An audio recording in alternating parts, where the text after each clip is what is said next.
I lean closer to my drafting table, tweaking the letter spacing on Mason and Brooke's engagement invitations for the third time. The afternoon light spills across my workspace, illuminating the metallic copper accents I've added to the design. Perfect. Almost perfect. My brother deserves nothing less. My phone buzzes against the oak surface, dancing dangerously close to my coffee mug. Mason's name lights up the screen, sending a reflexive smile to my lips. Parties this weekend. Guest list is super tight. Hope you understand. My hands freeze mid-adjustment. I read the message again, certain I've misunderstood. The delicate brush pen slips from my fingers, leaving an unwelcome streak across the sample invitation. What?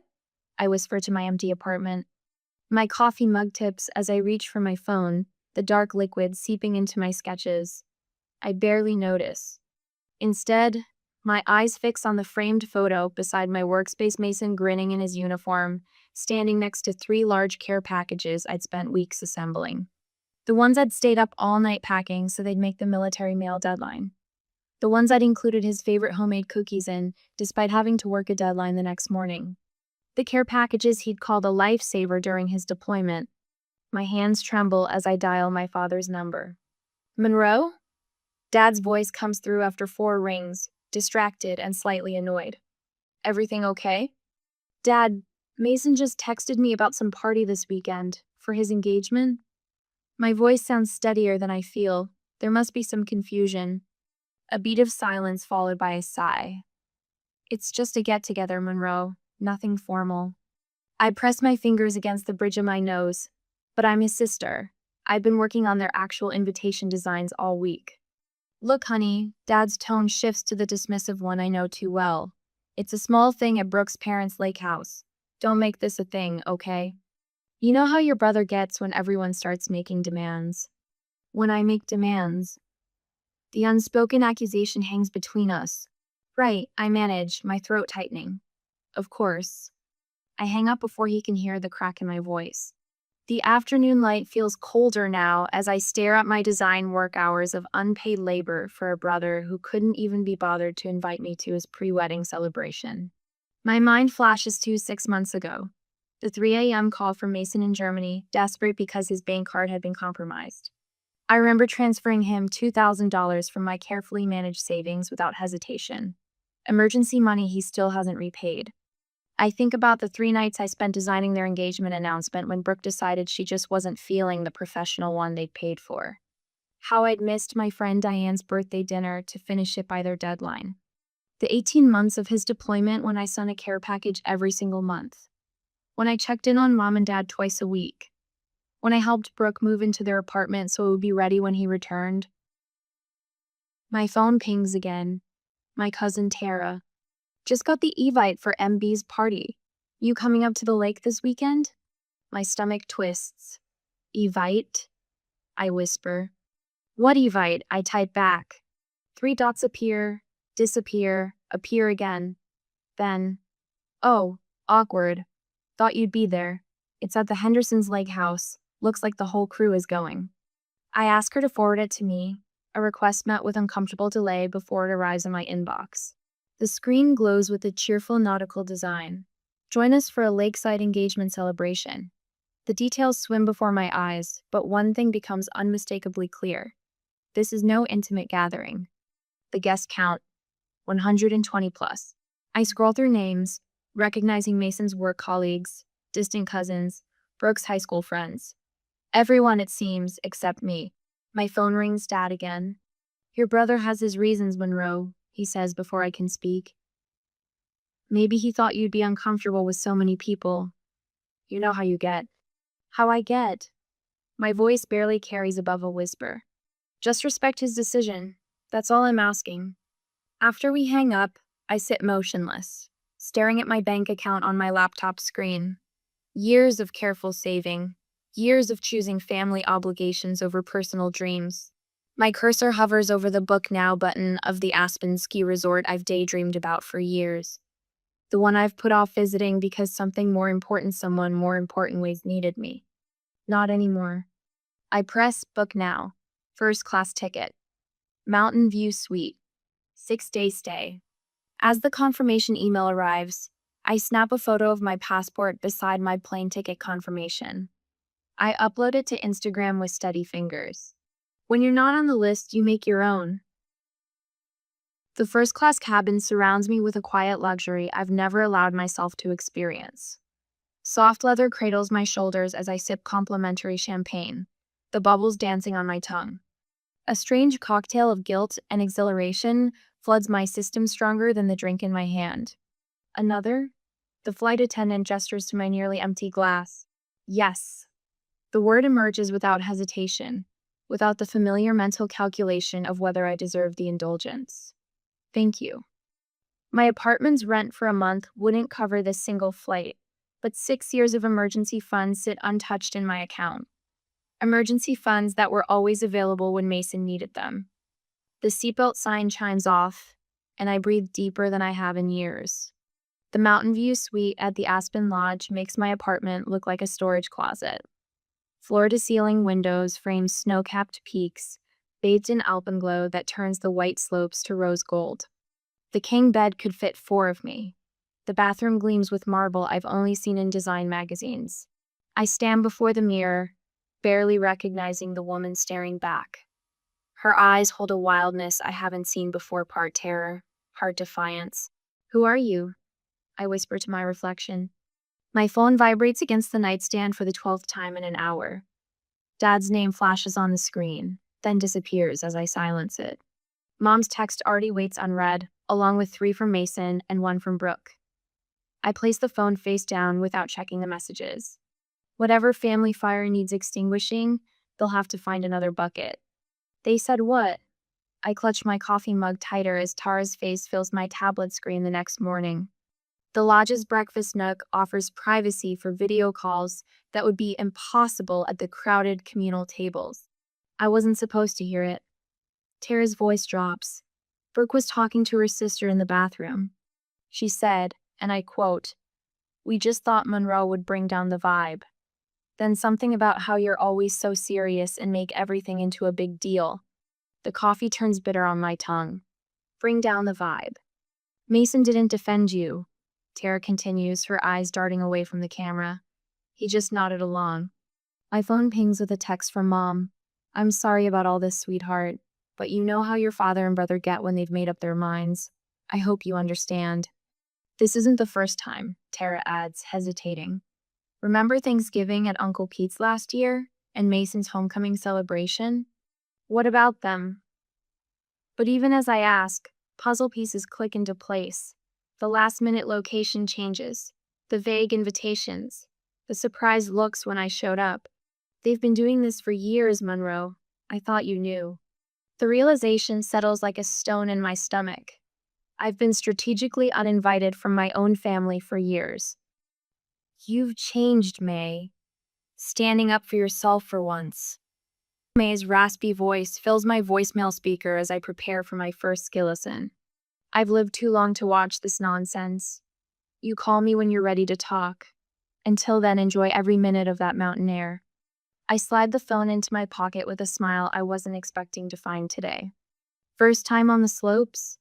My instructor, Kai, adjusts my boot bindings with practiced hands. His weathered face sports decades of laugh lines and a perpetual squint from years facing snow glare. First time doing anything just for me, I admit. He nods, understanding far more than I've said. Got yourself some good company then.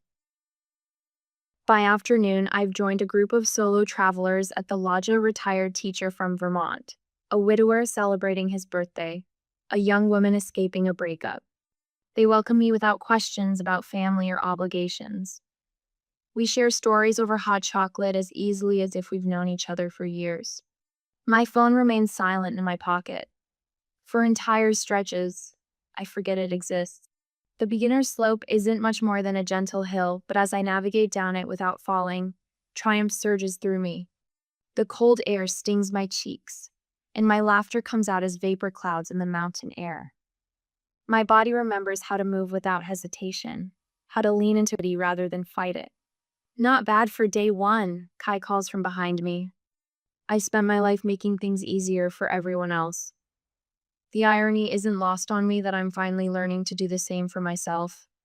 The lodge's great room buzzes with après-ski energy. A stone fireplace throws heat and light across comfortable seating clusters, where new friendships form. I sink into a leather armchair, warming my hands around a mug of spiked cider, listening to Sophia's story about swimming with dolphins in Hawaii last summer. I realize with a start that my phone hasn't vibrated in hours. I pull it from my jacket 15 missed calls and 32 unread messages.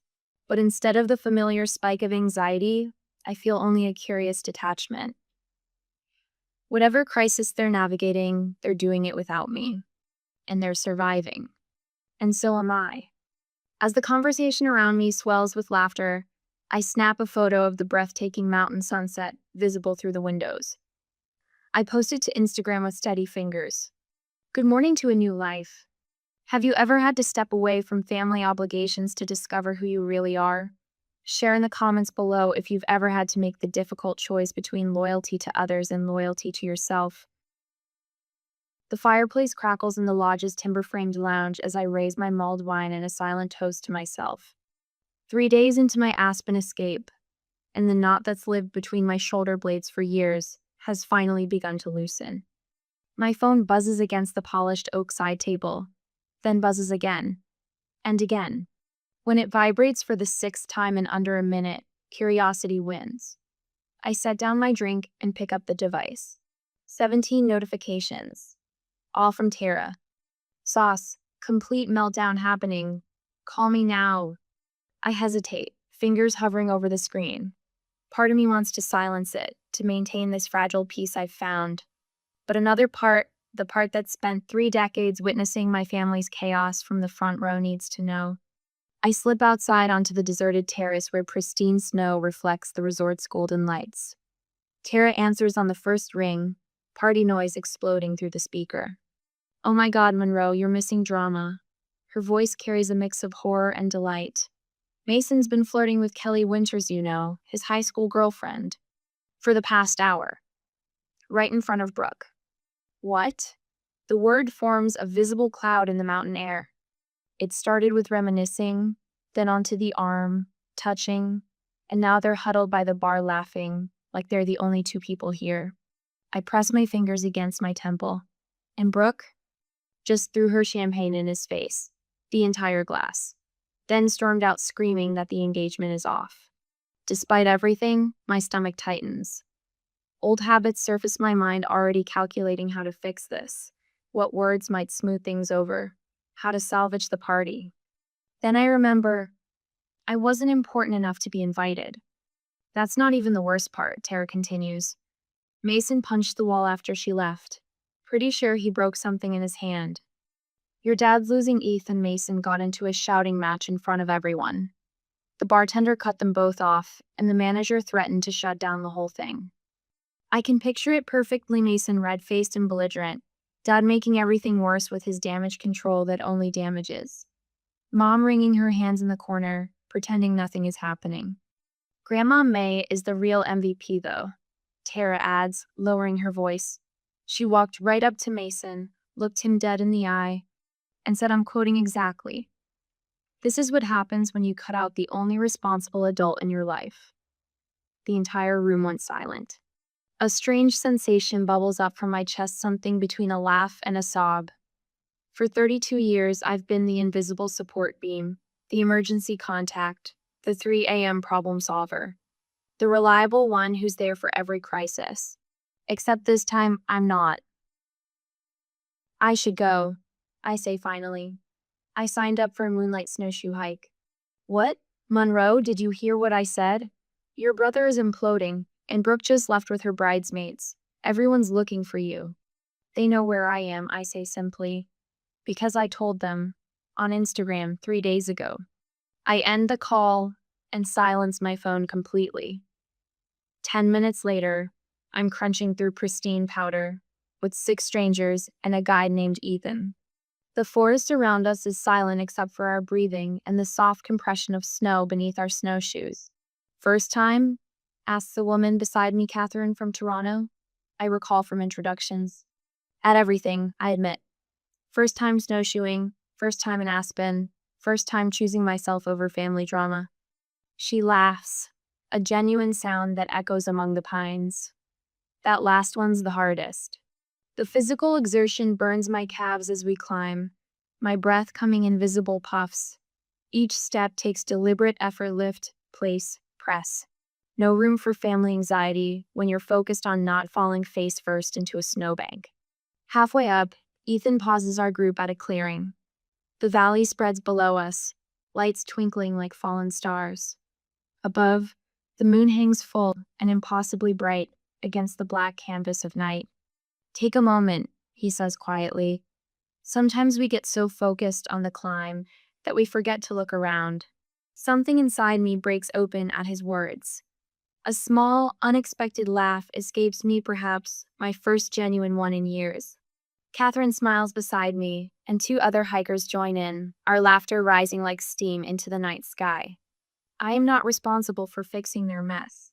The thought arrives with such clarity that it stops my breath. All these years, I've been the safety net, the damage control specialist, the emotional support beam.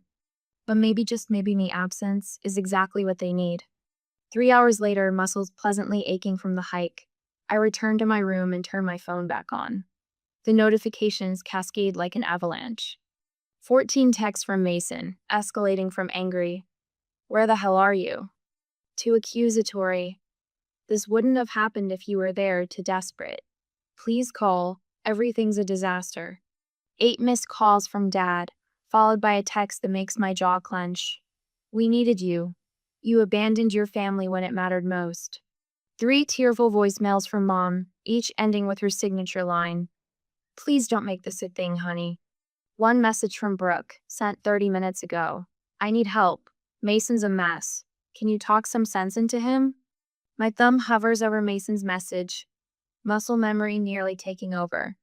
For a heartbeat, I consider what I've always done: step in, smooth things over, absorb the blame, fix the unfixable. Instead, I open my contacts. I find Mason's name and press block contact. The screen asks if I'm sure. I've never been more certain of anything. I block Dad next, then Mom, then Brooke. Each tap feels down a heavy burden I've carried so long I forgot it wasn't mine. I call the front desk. "Hello, this is room 342. I'd like to extend my stay by 4 more days, please." Afterward, I take a selfie by the fireplace, the flames casting a warm glow across my face. I've never looked more at peace. I post it with a caption that would have been unthinkable just days ago. 0 regrets, 100% peace. Then I silence my phone, place it on the nightstand, and for the first time in my adult life, I sleep without waiting for it to ring. I'm halfway down Silverado, a blue run that would have terrified me a week ago, when my phone vibrates against my thigh. For a blissful moment, I consider ignoring it like the 14 other calls I've let go to voicemail. But something, that old, familiar sense of responsibility, makes me slow my descent and pull to the side of the trail. Grandma May's name lights up my screen. Unlike the others, she deserves an answer. Monroe. Her voice crackles with a mix of relief and concern. "They're losing their minds trying to reach you." I watch a father and daughter glide past, their laughter carrying on the crisp mountain air. I needed some space. "Space?" she snorts. "Your brother has left 17 voicemails, started with, 'How could you do this to me?' and has worked his way to 'Please, I need you.'" Her voice softens. "Your father even sent an apology text. Your mother made him, of course, but still." I close my eyes, feeling the sun warm my face. "And Brooke? Her sister showed up at your apartment yesterday. Thought you might be hiding out." Grandma's laugh is sharp and knowing. "Found nothing but your neighbor watering your plants." I asked Diane to check on them, I murmur, watching a snow bunny hop between pine trees. "Where are you, honey?" For the first time in days, I smile. A real smile that reaches my eyes. Somewhere I should have gone years ago. Perfect form. Victor, my ski instructor, calls as I navigate the final turn. 3 days ago, he'd patiently helped me up after countless falls on the bunny slope. Today, I'm carving confident turns down a run aptly named Freedom. "See you at the lodge for après-ski?" he asks as we reach the bottom. Wouldn't miss it, I reply, surprising myself with how quickly I've fallen into this new routine. The lodge staff know me now. Emma at the front desk saves me the morning paper. Paolo remembers my coffee order. And Jeanette, the concierge, stops me with recommendations for dinner spots. Monroe, Jeanette waves as I enter the lobby. The Hendersons wondered if you'd join them tonight. They're doing a family dinner at their cabin and thought you might enjoy a home-cooked meal. I pause, momentarily confused by the invitation. The Hendersons, a retired couple I'd chatted with during a snowshoe tour, have no obligation to me. They want nothing fixed, designed, or solved. They simply enjoyed my company. I'd love to, I answer, and the simplicity of the exchange nearly brings tears to my eyes. Later in my room, I open the leather-bound journal I purchased in the gift shop. I flip past days of entries, watching my handwriting transform from shaky and uncertain to bold and flowing. Day 1. Arrived broken, wondering if I've made a terrible mistake. Day 5. Skied my first blue run today, fell twice, got up twice. No one seemed disappointed in me. Day 7. I recognize my reflection again. I press my pen to a fresh page. Day 8. The woman who arrived is not the woman who will leave. Dr. Winters watches me from across her sunlit office in the resort's wellness center. You've made a deliberate choice to disengage, she says. It's not a question. I nod, turning my silenced phone over in my hands. 67 notifications. I haven't opened a single one. Tell me about your family, she suggests. The unfiltered version. And I do. The words pour out like spring run-off 18 months of care packages during Mason's deployment, the money I'd transferred without hesitation, the invitations I'd designed without compensation, the birthdays I'd missed to meet their demands, the savings account I've depleted solving their emergencies. Going back to those patterns would be self-destruction, I conclude, surprised by my own certainty. Dr. Winters nods. And yet, they're realizing what they've lost. Are they? I ask, not entirely convinced. People rarely change until the pain of staying the same exceeds the pain of changing, she replies. Your absence has tipped that balance. A new message from Tara appears as I settle by the stone fireplace with a book. Grandma May's moved into your parents' guest room. Says she's setting things straight. Dad nearly had an aneurysm. I smile, picturing my grandmother's take-no-prisoners approach. Another message follows quickly. Mason admitted to your dad that they've taken you for granted. Dad actually agreed. I nearly fell off my chair. Before I can respond, a video message arrives from Brooke. I hesitate, then play. Her face appears, eyes red and puffy. Monroe, she begins, voice breaking. I've been awful to you. Not just about the party for months. Years, really. She wipes her eyes with the back of her hand. No careful makeup, no rehearsed speech. I don't know why you'd forgive me, but I hope you'll let me try to make it right. I set my phone down, emotions swirling. As I reach for my wine glass, the front desk calls. Miss Taylor, there's a delivery for you. Downstairs, the clerk hands me a cream-colored envelope addressed in Mason's unmistakable handwriting. I trace my finger over my name, written with unusual care. Inside, a single page begins. I don't deserve forgiveness, but I need to try. I stand motionless in the grand lobby, snow falling softly beyond the windows, wondering how long the journey back to forgiveness should take, and whether immediate reconciliation would heal or harm us both. I fold my last sweater, the cream cashmere I treated myself to at the lodge boutique, and tuck it into my suitcase. 9 days ago, I threw clothes into the same bag, with trembling hands and tear-blurred vision. Today, my movements are measured, deliberate. The woman who fled here barely resembles the one preparing to return. My phone buzzes.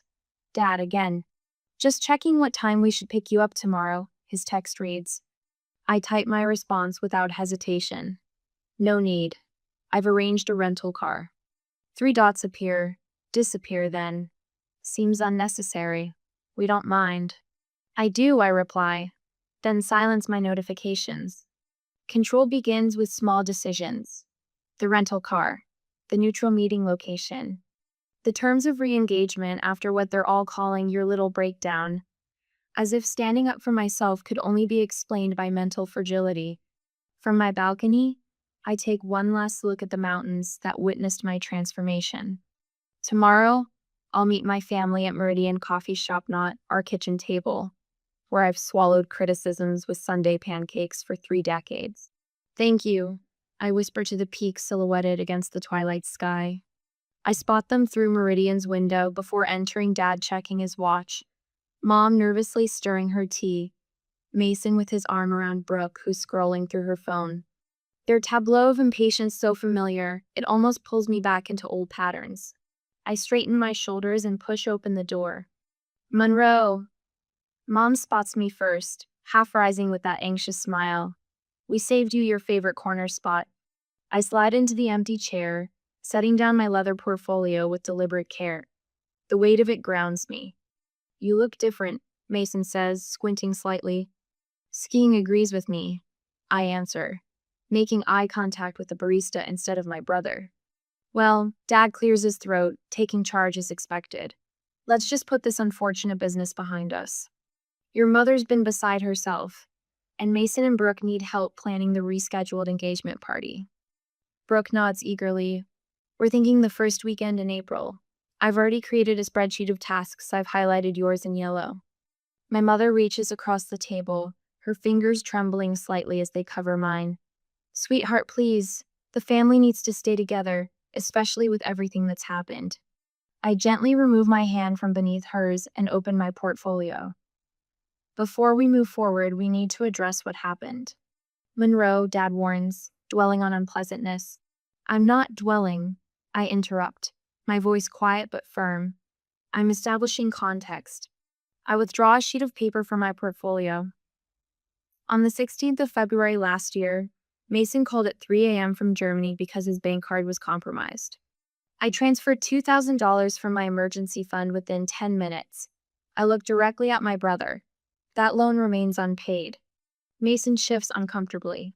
I've been meaning to. Last September, I continue. I missed Diane's birthday dinner to finish your engagement announcement because Brooke wasn't feeling the professional design you'd already paid for. I place my phone on the table, screen up. And here are the texts from Dad telling me to not make this a thing when I was excluded from a 120-person engagement party. Silence falls across our table, heavy and unfamiliar. My family stares at me as if I've suddenly started speaking a foreign language. I'm not here to accuse, I say, folding my hands on the table. I'm here to establish boundaries. Dad's face reddens. Now see here. No, Jack. Mom interjects with uncharacteristic firmness. Let her speak. I pull out another sheet of paper and place it beside the first. This is what I need from each of you moving forward. They lean forward almost in unison, eyes scanning the typed list. 1. Acknowledgement of my time, effort, and contributions. 2. Advance notice for family events, minimum 2 weeks. 3. Repayment of outstanding loans within 6 months. 4. No more free design work family discount of 25% only. 5. Respect for my no without guilt trips or manipulation. If these boundaries are crossed, I continue. I will limit contact until the behavior changes. I've learned that love without respect isn't sustainable. And if we refuse this ultimatum, Dad's voice wavers between anger and disbelief. Then you'll be making a choice about what kind of relationship you want with me. I straighten the papers with steady hands, and I'll respect your choice by making my own. Mason wipes an unexpected tear. Monroe, I didn't realize.